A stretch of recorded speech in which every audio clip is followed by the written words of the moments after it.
The prophecy of Isaiah. We've now reached presentation 22, and I've entitled this, God is There.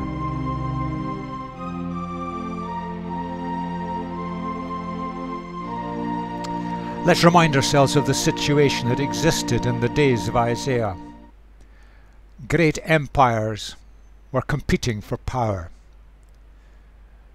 The Assyrian Empire for much of the time was the top dog, but the Babylonian Empire was snapping at its heels, and there was continual battles between them. The Assyrian Empire always seeking to expand, but then coming against the Egyptian Empire, past its past glory, but still there. And caught in between was the tiny land of Judah, the people of God, the people to whom Isaiah was speaking, mainly in Jerusalem, the capital city. How were they going to cope with the onslaught from every side? And Isaiah brought a clear message from God.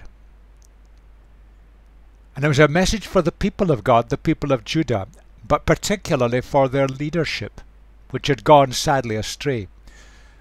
And much of this applies today to the people of God, particularly in the West. And the message was along three lines.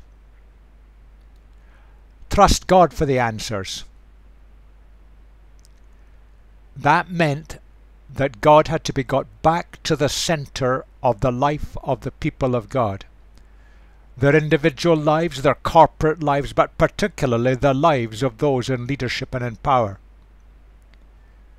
Put your house in order, says Isaiah. And in modern terms, we would put it that way. We are faced with an onslaught today. The people of God, the church in the West, is declining rapidly as we're being battered from every side.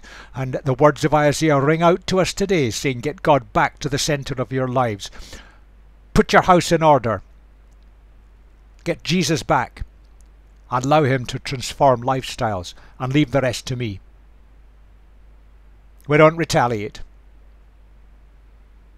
The leadership of the Judah in the days of Isaiah tried all sorts of things. Building up armaments, building up fortresses, forming alliances with some countries against others to try and protect themselves from the onslaught. It didn't work then. It won't work today. Systems, methods, tactics, they don't hold the answer. God holds the answer for the people of God. But we've got to learn to trust him and do it his way. In the early chapters, Isaiah pictured some dreadful things. He pictured in general terms the land of Judah being sacked and the people deported. And in due time, sadly, that happened. He pictured the capital city, full of its wealth and its religious importance. He pictured it being sacked and burned to the ground. Indeed, even his own son's name was given as a reminder that a remnant only would survive this terrible experience. He speaks specifically of a restoration of God's people, people who'd been exiled but brought back. He pictures the fact that Babylon would be the problem. In the long run it was, not Assyria, but Babylon itself would be overthrown by another empire slightly to the northeast, the empire of the Medes. But he pictured Jerusalem being overthrown, and that's where we left it in chapter 39. Overthrown by Babylon, and the kingly line decimated. Dreadful things were done, and the people suffered. Because the people would not listen to what Isaiah was saying. They would not put their house in order. And it was inevitable that they would be so weakened by their disobedience that they could not survive the onslaught from Babylon. Isaiah got it right. He listened to God, he understood, he interpreted the times, and he saw the problem from Babylon. He saw the land would be sacked eventually, and that many of the people would be deported. But he saw that Babylon wouldn't last forever. But perhaps most acutely of all, Isaiah saw that the problem lay in the nation itself. It was weakening itself by disobedience. It wasn't living God's ways. It wasn't living the best way, and had lost its strength. Socially, it had fallen apart as the rich got richer and the poor suffered. It didn't have the strength to stand against the onslaught. And the calls of Isaiah went on deaf ears. And it was inevitable that the people were so weakened that they would be destroyed. How sad. And it's a warning to us today. Isaiah pictures failure to trust God. And in front of his eyes this happened. The Assyrian Empire under Sennacherib travelled south, defeated the Egyptians, and then sacked the land of Judah. Fortress after fortress fell. Nothing could stand in their ways. And then when the army reached Jerusalem, King Hezekiah, he turned to God. He took the message, the threats that were sent to him. He took them into the temple and he fell on his face before God and said, I can't cope. Help us. And Isaiah saw that Jerusalem was spared. Hezekiah completed his reign, and 1 or 2 kings followed before the land eventually fell. Because there was a failure to trust God. Hezekiah was a bit of a bright light for a short time. But the leadership in general, the people in general, and it was inevitable. The nation was so weakened that later under the Babylonians, it was entirely wiped out. And all the people of importance were deported. Now the question arises, which leads into chapter 40 onwards. This has happened. Is restoration possible, or as the people of God, are they finished? Oh, stop for a minute. There are many in Western society today that look upon the people of God in all its divisions, and they see us as finished. We're a declining group. Numerically, we're declining. Yes, there are little sparks of life here and there, but overall, the decline is huge. We're being pushed to the edge. We're being marginalized. We're being written off. And secular humanism from one side and Islamism from the other think it's all finished. They've just got to mop up the bits. But the question faces us, is restoration possible? Was there any future for the people of Judah? Is there any future for the people of God in the West? Could God be trusted to rescue his people now? What a mess they're in. Virtually a slave people in a foreign land. What can God do about that? But the people of God had a purpose, a God-given purpose, that they were to make God known to wider humanity. How could we possibly do this when we were so decimated and weakened? And as I look out in Western Europe and in the West in general today, the people of God, the church in all its forms, and Christian groups in all the varieties, how can we fulfill the purposes that God has for us to make Jesus known and to bring hope and fulfillment to whole communities?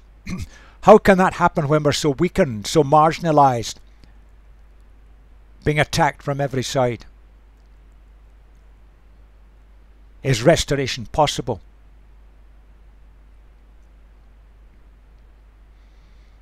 Isaiah saw that there was a destiny for God's people, the people of Judah. That was their destiny. They had lost it. They had privatized their religion. They'd locked God up in the temple ritual. They'd lost the vision of making God known to the people groups around.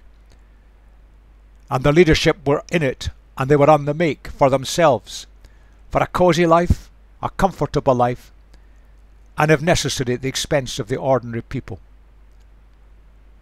There are messages and challenges for us here today within our religious systems. That was the vision, that was God's purpose, that was the destiny of God's people. But they had rebelled and rebelled and rebelled. They didn't get it in the days of Moses. They didn't get it in the days of the judges. And they weren't getting it in the days of Isaiah. And one of the tragedies was that there was a ruling elite, a political elite and a religious elite and a legal elite. And they were all in it together, each backing up and supporting the other. And the ordinary people suffered as a result. But this ruling elite were lining their own pockets and making their life comfortable. They had used religion, and they did not trust God.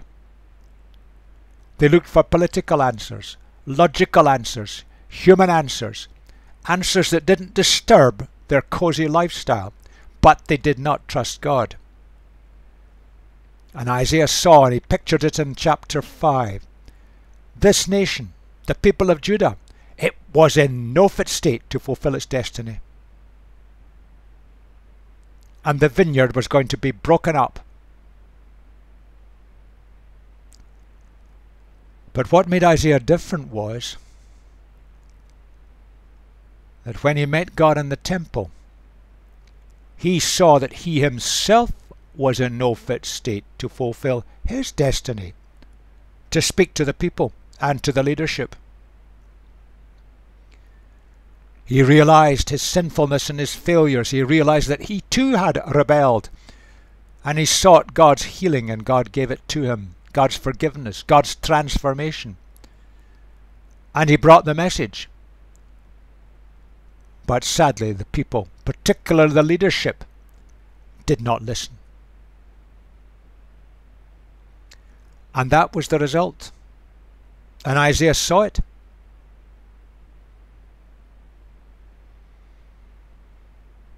The whole nation, the people of God, had been so weakened. They'd become self-centered.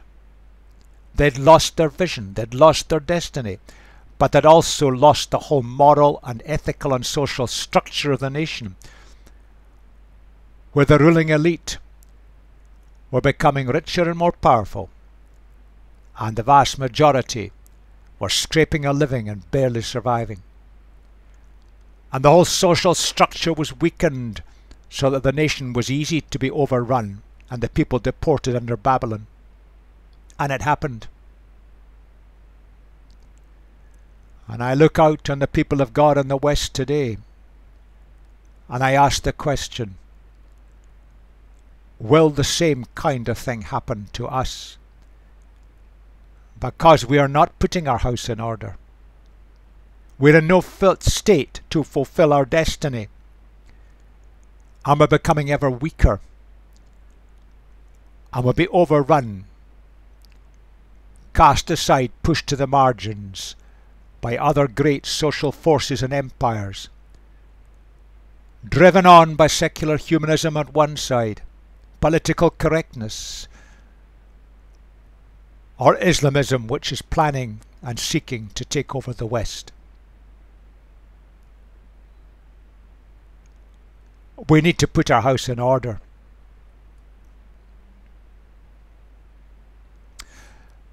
Major questions were faced by Isaiah, and he addressed these questions.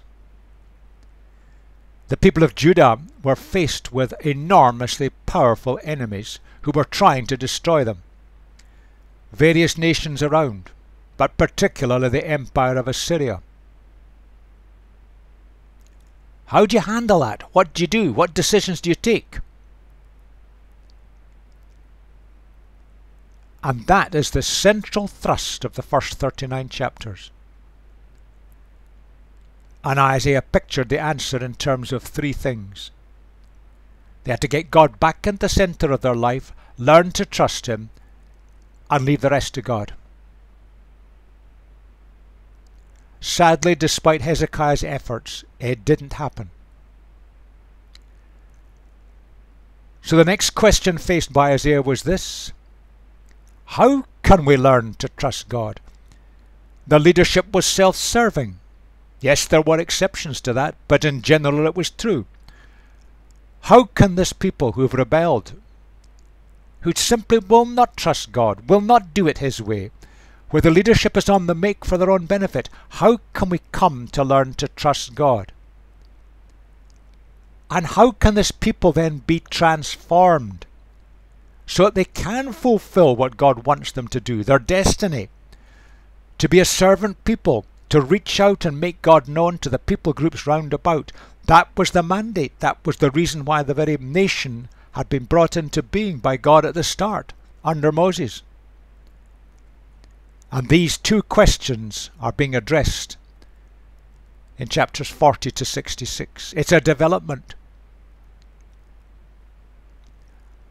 And what Isaiah pictures vividly in chapters 37, 38 and 39 was that the good King Hezekiah, who was good in many ways, although he was frail, he didn't fulfill this because he was unable to fulfill this. And if good King Hezekiah couldn't do it, what hope was there for the nation? And Isaiah grasped, and he's laid a foundation for us, that Hezekiah would have a greater successor. Yes, his grandson Josiah tried to do good things, but his life was cut short by a foolish intervention with Egypt. But there would be a greater successor down the line, a Messiah, a sent one of God. That's all the word means. And this greater king would succeed where Hezekiah had failed. And that is the theme of chapters 40 to 66.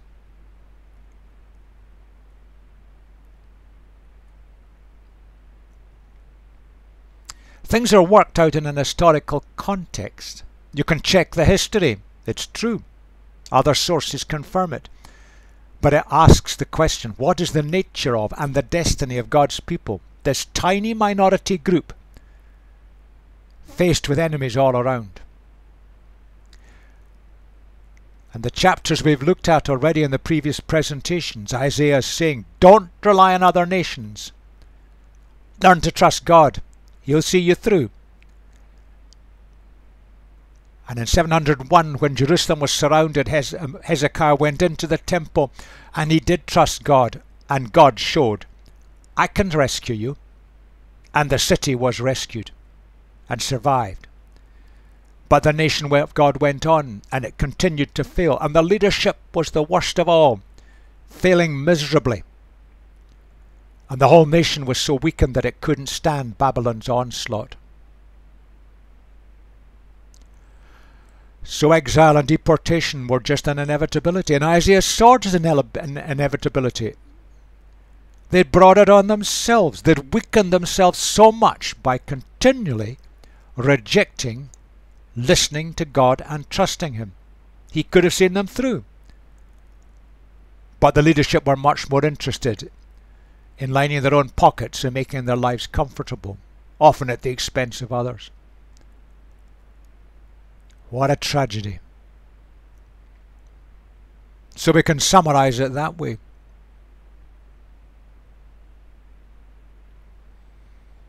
It's worth stopping and pondering. And if you're in a group, in a Christian group, in a church fellowship, a group together, you can stop and listen and talk and share this. Because as I look back at the church as an institution, we've turned it from the expansion of the kingdom of God, and so often we're running religious systems. For whose benefit? We've lost our destiny. We've lost our true nature as the people of God. And we deserve to be marginalized. We deserve to be exiled, deported, pushed aside. And we see it happening now in front of our eyes in Western cultures. But Isaiah moves on. And in that position of weakness and exile, they had some lessons to learn. God is still in control. And we'll look at that particular next presentation. Their concept of God had become inadequate. Needed expanded greatly. And Isaiah did that. God is the Lord over all the events and all the things that happen in history. We human beings are not just pushing God around, which is the way our societies in the West and our leadership so often pictures it. They've privatized religion and we've allowed it to happen. They've put God in a box. And the leaders are in control. And religion is irrelevant.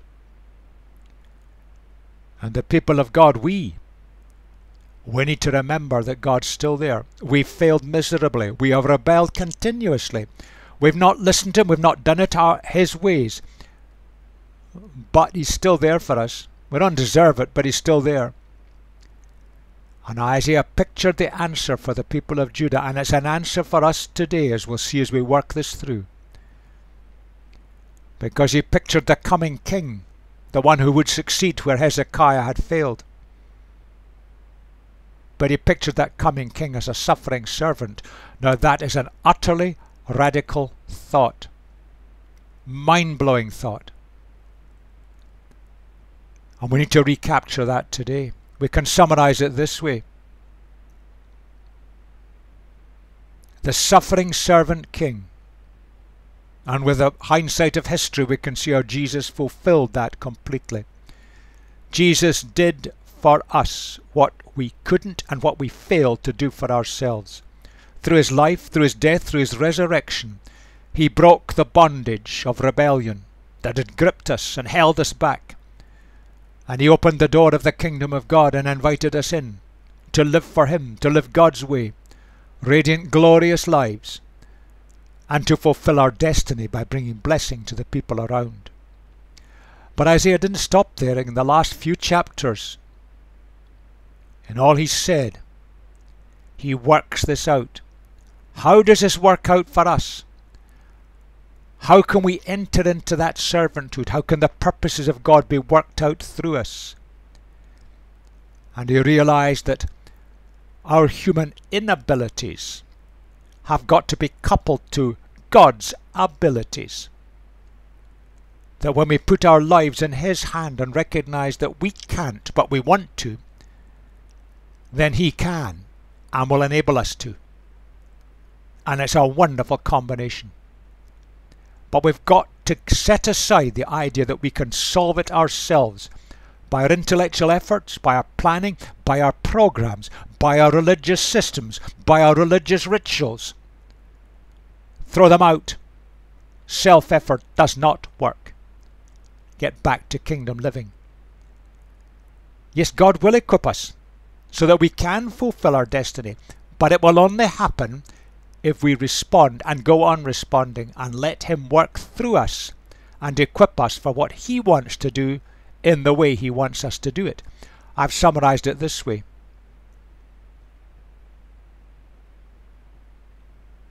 As people of God today, we've got to work this through in obedience to allow God's power and resources to work through us into practical living so that we do fulfill our destiny and make Jesus known to the world around. It was the same for the people of God in exile in Babylon. And it was a hard lesson for them to learn.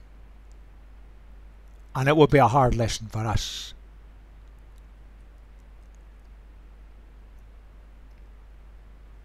These are the questions Isaiah addressed. There's God's answer. Here is my servant whom I uphold, my chosen one in whom I delight. I will put my spirit on him, and he will bring justice to the nations. The word justice carries with it the idea of God coming to put things right.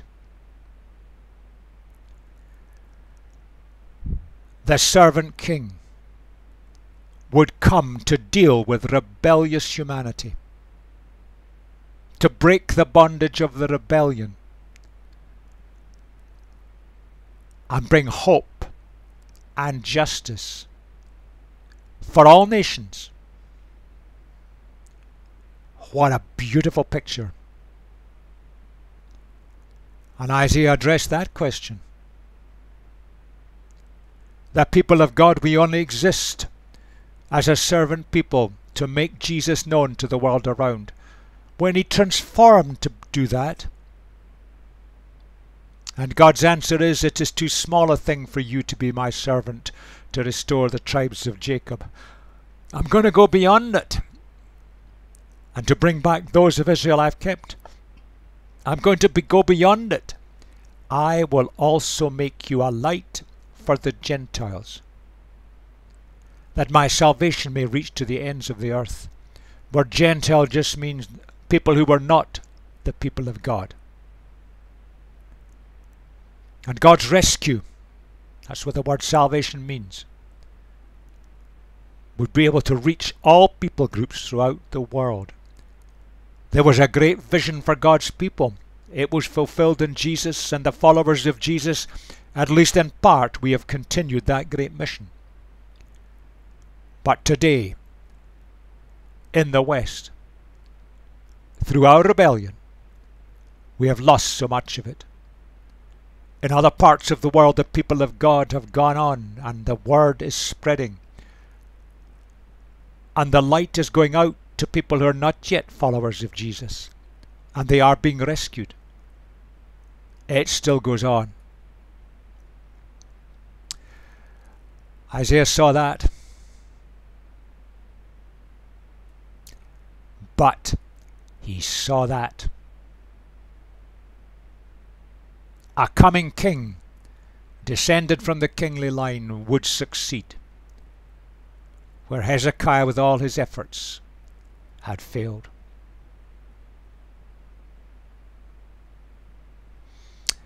Sadly, that's true. Isaiah painted the picture of the answer. But the suffering king suffered because of our human rebellion.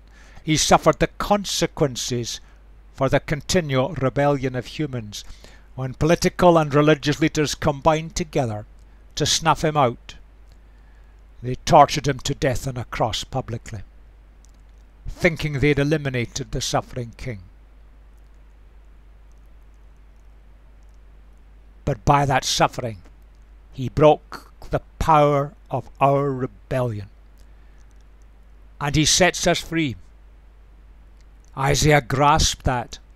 He saw the great vision and the great picture, but he also saw that there was a condition. This would only become real if we responded. And the challenge is to the people of God in the West today. A minority struggling, attacked from all sides.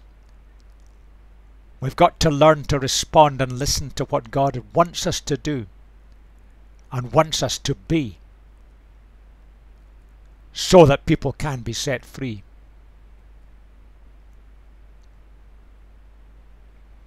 Human rebellion is a problem, and there is no answer. We're not capable of sorting it out ourselves. And our political masters come up with all kinds of promises, but when we look at them, they don't produce the goods. It needs God's divine intervention. It needs the suffering servant king. And it will only happen when we respond to that suffering servant king. When our lives are transformed and the community of God's people is transformed, then it will start to grow and develop. And the picture is from Isaiah, and it's true today, that when that happens, then we become salt and light in our society, and social righteousness flourish. Things are put right. And if we look at our societies in the West today, we see things drifting and getting worse as things go wrong. How up to date Isaiah is. In much of the first section of the book, that's the theme of what Isaiah was saying.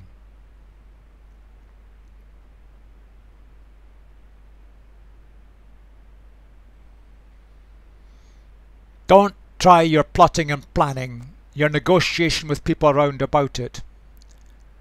Egypt failed them. They negotiated with Egypt. They negotiated with Babylon. It destroyed them. God won't let them down, but the people destroyed themselves by their continual disobedience. But that leads on to the second part of the book. The amazing thing is that even in our rebellion, God just doesn't write us off. We deserve it. He's got a purpose and a plan in history. And if we are prepared to turn to Him and ask for help, and I call upon the people of God in the West today to do this, and to listen to Him and put our house in order, God is still there to deliver us. It's God's grace. We don't deserve it. We have failed so often. But God hasn't written us off.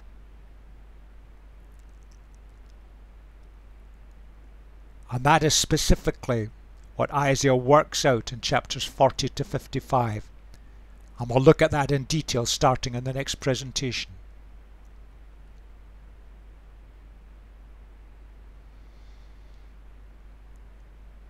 You can imagine the people of God, they'd lost everything.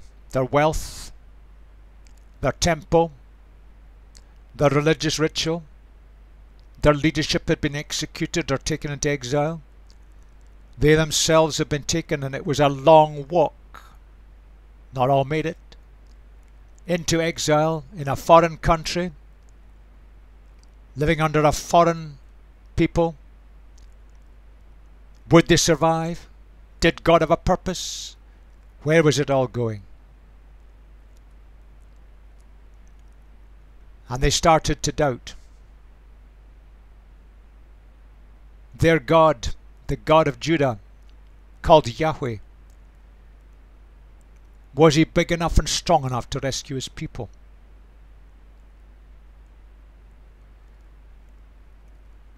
And if we're honest deep down within us today, we're still asking that question. Can God rescue us from the mess we're in and our weakness? And as Isaiah shows the people that the God, Yahweh, is the Lord of the universe, has infinite power. He's not just a tribal God of the people of Judah, which was how the nations round about looked upon it. In the same way as today, the people with power in politics and organisation in our Western societies look upon our religion and lock up God in our churches and buildings. Privatise religion. Yes, if you want to worship your tribal God, you can do it, but don't let it interfere with the way we want to run our nations. It's just the same. And we need to grasp the true nature of God. And Isaiah paints that picture vividly for us.